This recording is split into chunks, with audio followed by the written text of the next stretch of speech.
2001 की शुरुआत में एनरॉन एक कॉर्पोरेट पावर हाउस था। $100 बिलियन का एनुअल रेवेन्यू, एक फॉर्च्यून की लिस्ट में मोस्ट इनोवेटिव कंपनी का टाइटल, जो कि कंटिन्यूस 6 साल तक। बट बाय दिसंबर सिर्फ 1 साल के अंदर एनरॉन दुनिया का सबसे बड़ा बैंक्रप्सी केसेस में से एक बन चुका था। साथ ही इस स्कैम में शामिल ऑडिटिंग जाइंट आर्थर एंडरसन भी डूब गया, जो कभी बिग 5 अकाउंटिंग फर्म्स का हिस्सा था। ये कहानी सिर्फ एक कंपनी के गिरने की नहीं है, ये कहानी है फ्रॉड, कॉर्पोरेट ग्रीड और मिसमैनेजमेंट की।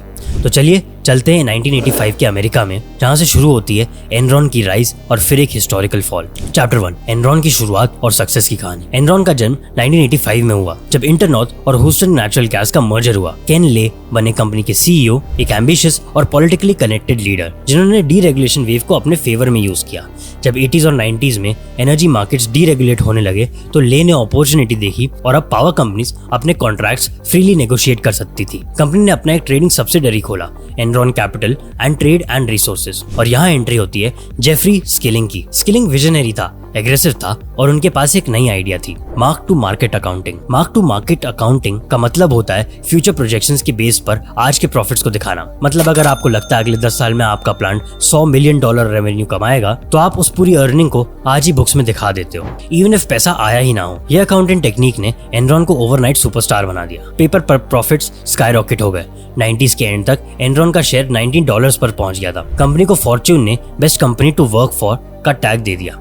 इन्वेस्टर्स, एनालिस्ट, मीडिया सब एनरॉन को कॉर्पोरेट जीनियस मानते थे, पर असली जीनियस ये था कि एनरॉन अपने लॉसेस छुपा रहा था, इमेजिनरी प्रॉफिट्स दिखाकर।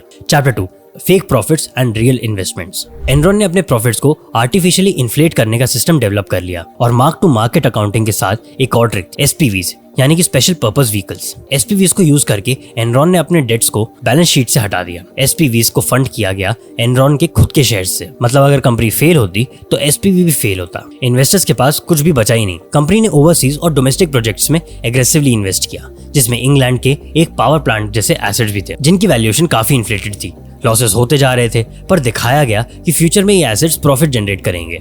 और जब लॉसेस सामने आते, एनरॉन एसपीवीज से पैसा बोरो करता ताकि short term cash flow smooth लगे, और एक सर्कुलर सिस्टम था जिसमें असली पैसा कम और हवा ज्यादा थी। Chapter 3, CEO swap, downfall begins. फरवरी 2001 में केन ले ने सीईओ का रोल छोड़ दिया और जेफरी स्किलिंग बन गए सीईओ। एनरॉन के शेयर्स $90 से गिरकर 40 पे आ चुके थे। मीडिया, एनालिस्ट और इन्वेस्टर्स सब कंसर्न दिखाने लगे। अगस्त 2001 में 6 महीने के बाद स्किलिंग ने भी रेजिग्नेशन दे दिया, बिना किसी क्लियर एक्सप्लेनेशन के। ले फिर से सीईओ बने, लेकिन उनकी क्रेडिबिलिटी पे ऑलरेडी डाउट था। अक्टूबर में एनरॉन ने अपना पहला क्वार्टरली लॉस अनाउंस किया। $1 बिलियन का राइट ऑफ हुआ। एसईसी ने फॉर्मल इन्वेस्टिगेशन शुरू करी।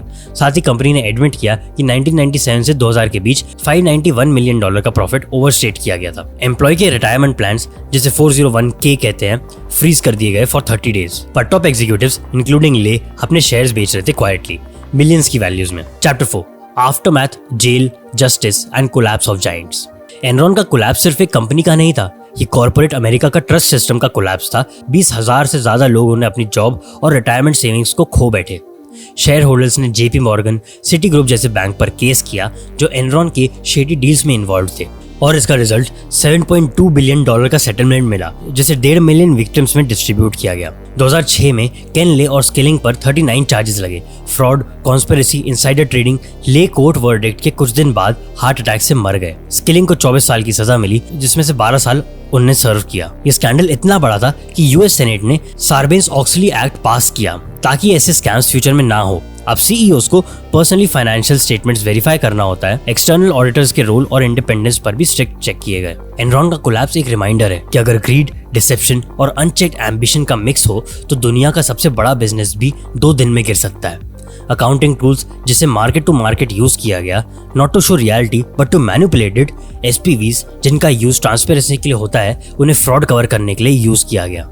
एनरॉन ने सिर्फ इन्वेस्टर्स का पैसा नहीं मारा, उन्होंने पूरा एक ट्रस्ट सिस्टम डिस्ट्रॉय किया।